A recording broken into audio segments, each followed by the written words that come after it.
What's up, everybody? This is Justin Flinner coming to you live from Northern Virginia with the Justin Flinner podcast by My Mental Medicine. I hope you're all doing well during this very difficult time. Many of you being stuck at home, I know you're going stir crazy. Your kids probably driving you up the wall. They're not sure what to do. You're not sure what to do. You have your own things to do.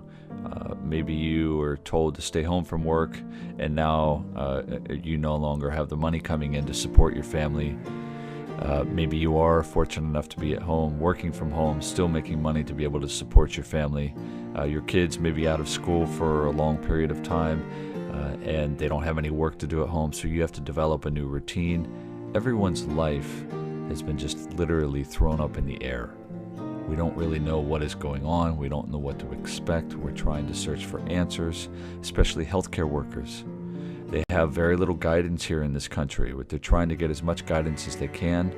They're looking to their local leaders rather than to their national leaders because things happen so slowly from the top down. And we're all doing our best. We're all doing our best sitting at home. It can be difficult to just sit. And it's interesting because it tells us something. When I'm in a room with a patient and they have a difficult time sitting, that tells me something about their character. When my children have a difficult time sitting, it tells me something about what they want to do instead of what I'm asking them to do. It is a challenge for all of us. And in this podcast, I want to remind you that we should not focus on all of the negativity. I know that's just a phrase that's just iterated over and over and over by a lot of people, especially right now in this difficult time. Many people are creating distractions. Many people are trying to force you to think about something else so that you don't focus on what's going on in the world around you. But the reality is, people are dying. People are sick. And people are out there trying to save lives. And as an acupuncturist who is not on the front lines, because I don't have any tools to work with the coronavirus, and even if I did, I don't think they would be any stronger than what is available right now.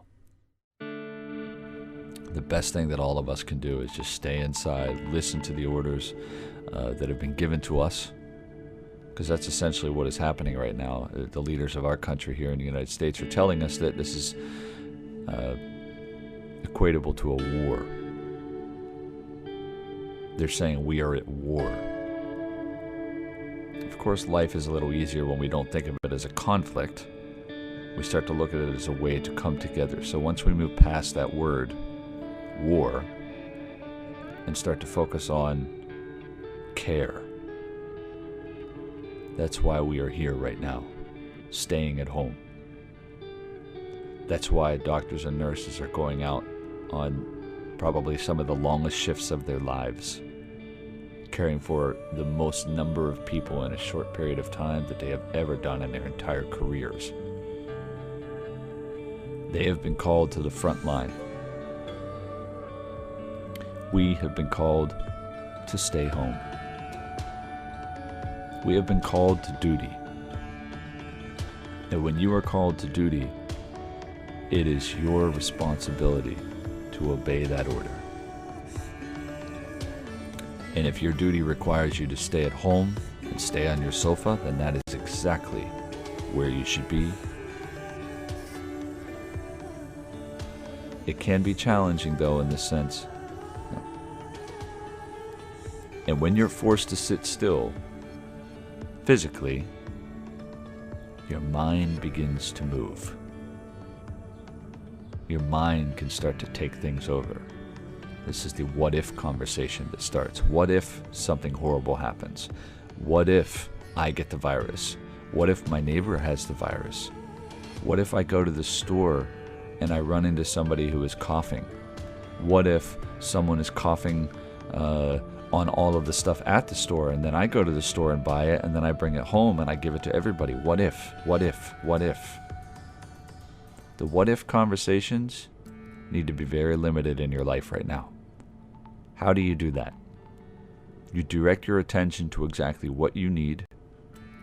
You take care of it, complete it, and you move on to the next thing.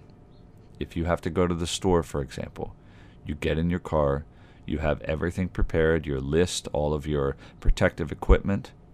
You go into the store, buy exactly what you need, come directly out to your vehicle. If someone is coughing in the store, you do your best to stay your distance. You come back home, and you go on with your life. Life is simple, and so is death. But I'm not here to talk to you about death right now. I'm here to talk to you about how to live your life in an unusual time. This is unprecedented. We had no idea this was coming before December. We had no idea what was going to happen to our lives, that it was going to be completely flipped upside down. We had no clue. And now, everything you hear about, everything you read about, everything you watch is coronavirus related. And that's one of the reasons I put together the morning Tai Chi, is to give people something to focus on that is not connected to all of the suffering going on in the world. To give a chance for you to focus on yourself, at least for 30 minutes in the morning. That's it. Nourish yourself. If you're going stir crazy, be thankful. Be thankful that you are not on the front lines, wondering when your next mask will be available, wondering when the person dying in front of you will have the ventilator that they need, the tanks full of oxygen that will help them to breathe. Be thankful that you can stay at home and be with your family and not under quarantine. Be thankful that you have been called to duty to literally sit on your couch. Those of you who are going out into the world and enjoying nature, and like in DC, people are going out and enjoying the cherry blossoms. Please stop doing that. Nature will be there when all this is over. Nature will continue to move, will continue to thrive without us. You can continue to do that. If you need limited exposure to go outside, go into your backyard. If you go for a short walk to take your dog out, make sure you do it in a quick manner. Don't give in to the what if, or even worse, don't give in to the it'll be okay. I'll just go out for a short time. These decisions to go off and live carelessly are ultimately hurting other individuals. We have all been called to duty. We have been called to duty to stay at home, to do social distancing, to sit on our sofa for as long as is needed. We have been called to be good citizens who stay away from other citizens. We have been called to only go to the store when you absolutely need to. We have been called not to go to the store between certain time periods to protect the elderly. We have been called to change our lives. All of our lives right now are completely changed. There are people who are resisting this by continuing to go outside and do the things that they love to do. To go outside and read a book, to sit on a bench, take their pet for a walk, which in some cases, of course, is necessary. But in how they're doing that is questionable. We have been called to care. The leaders of our country are saying that we have been called to war. That may be one way to look at things. I think that it's better for us to look at it in a way that says that we have been called to care. We've been called to care for the people around us that are the closest to us, our family, immediate family. We have been called to care for our neighbors. We have been called to care for those who are healthy. We have been called to care for those who are sick and dying. We have been called to care for those who care, the healthcare workers who are, in fact, on the front lines, who are working some of the longest shifts of their lives, who are seeing some of the most suffering that they will ever see in their entire lives, to try to figure out ways to be creative, to put a hospital bed here or there, or what can we use as a mask? Can we ask the communities around us to sew masks for us? Can we call upon companies to donate some of what they have so that we can continue to provide the care that is needed? We have been called to duty. A perfect example of being called to duty is South Korea. I don't mean to use this example all the time, but it's inevitable right now because they are showing the best example. They are the best example right now. If you have watched how quickly the people of South Korea came together to care for their people, to develop these drive-through lines where 10,000 people a day can be tested. And tested not in a 48 to 72 hour period. Tested within a very, very short period of time compared to that. Why is it taking so long? Here, there are many questions that we have to ask. Why is it taking so long? Why don't we have enough supplies? What is going on? Why are so many people sick? Why aren't people listening and going out and getting other people sick when they think that they're asymptomatic? There are a lot of questions, and this can drive us to dark places, dark emotions. It can drive us to hatred, separation. It can drive us to give up. But we cannot do that. We must continue to care.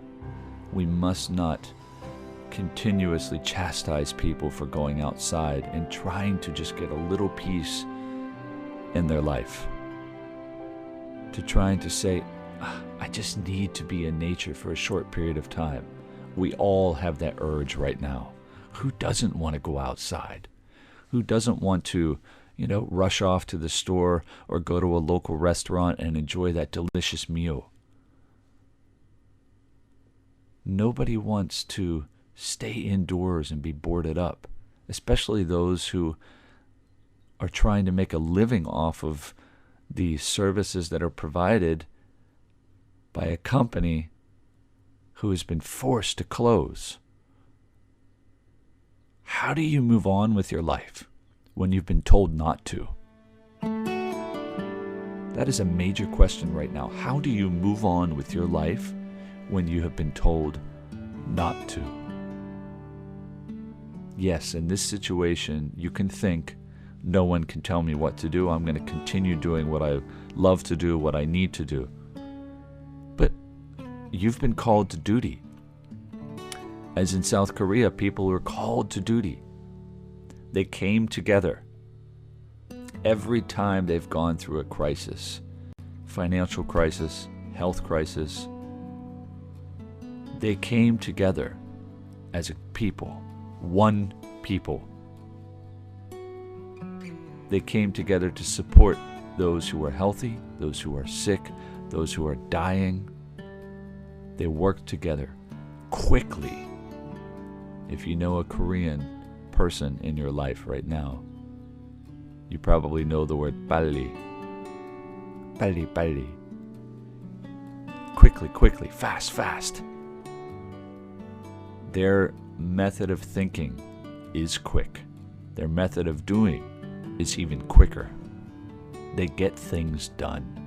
That is their culture. That is how they live. That is how they function as one people. It is not an expectation. Here is an expectation that you are called to duty, that you stay at home. For them, it is a must. They understand that they should not go out. Of course, I'm sure there are some people who are just going out anyways and doing things, and it's happening all over the world right now. In Italy, in Korea, in China, some people are being forced to go back into their homes. The leaders of their counties, I don't know how some of these other countries are designed, but the leaders of those regions within those countries are being forced to yell and scream at these people saying, stay inside. Why are you coming out? You're not listening to orders. For the safety of everyone, please stay inside. Some people are literally being dragged away because they're either not wearing a mask or they have come out.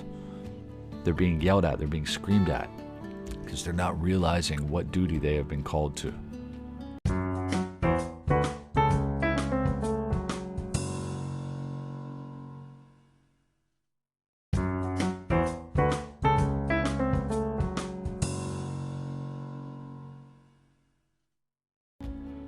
We must honor the fact that we are all in this together to care for each other by being called to stay at home.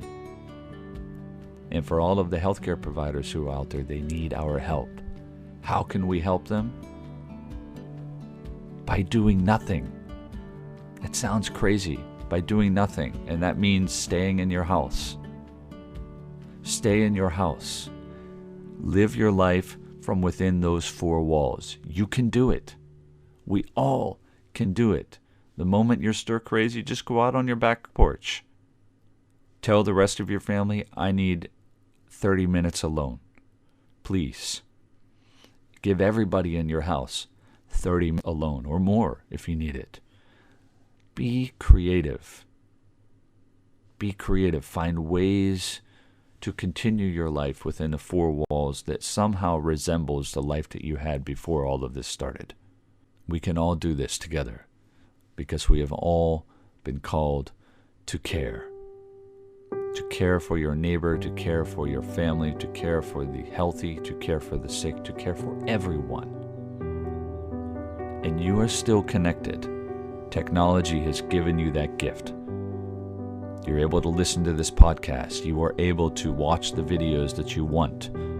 You are able to stay connected to your families and friends, FaceTime, phone calls, text messages, group chats.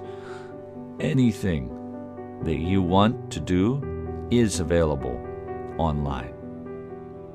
You can order things to your home, but even in doing so, you're calling someone else to go out into the world to send something to your house and ultimately putting them at risk. They are scared as well, but they have to continue to work. At least they've been told to work, or they feel that they have to work. Everyone is in a different and unique situation right now. We must honor that, and we must care for each other. So, your duty right now, if you are not a healthcare worker and you're not on the front lines, your duty is to do absolutely nothing. Stay home.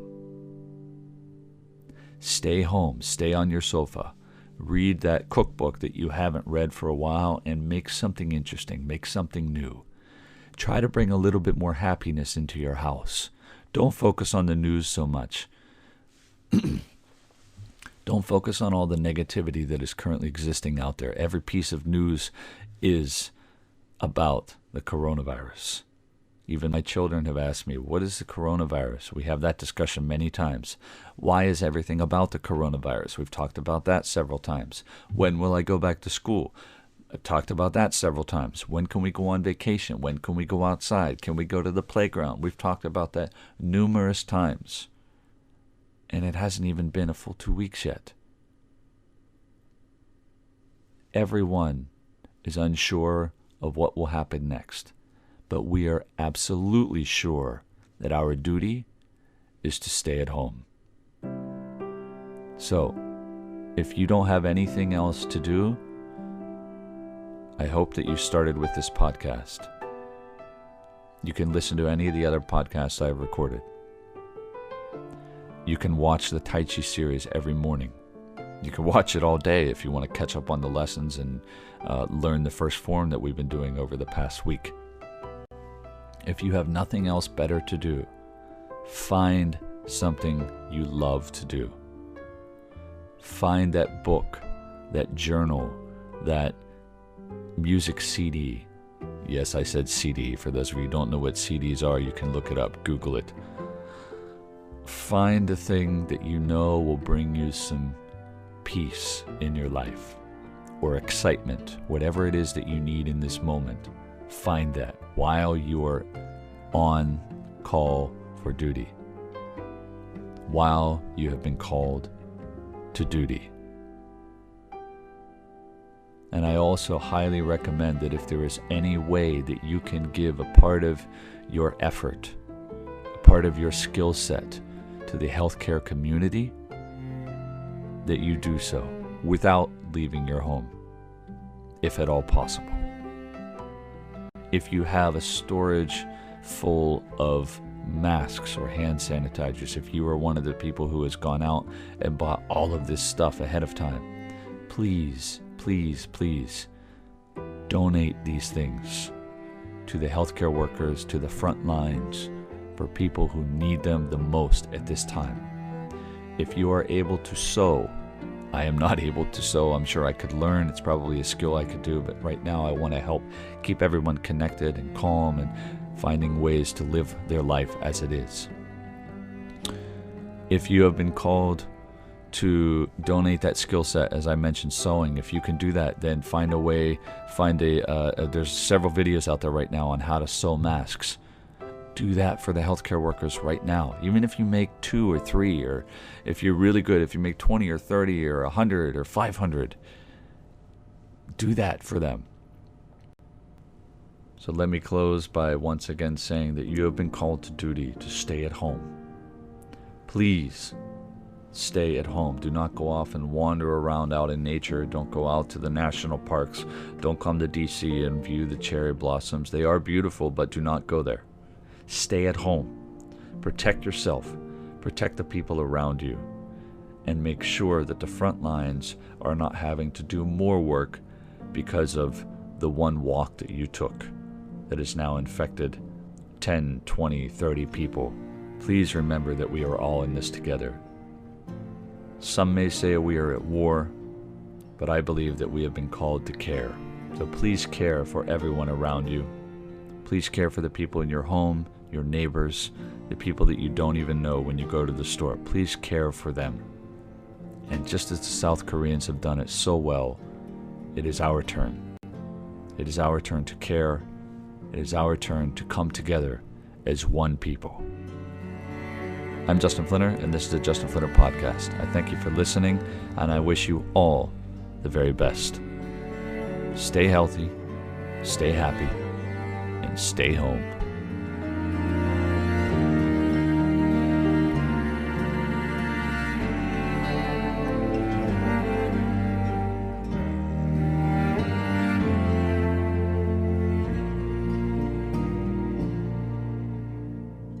This podcast is brought to you by My Mentor Medicine, an organization that is dedicated to helping people improve their lives by learning to empower themselves and take control of their own life. Any form of reproduction or distribution of this podcast is strictly prohibited. Should you have any questions on using this podcast or information that is contained within this podcast, please write to info@mymetromedicine.com.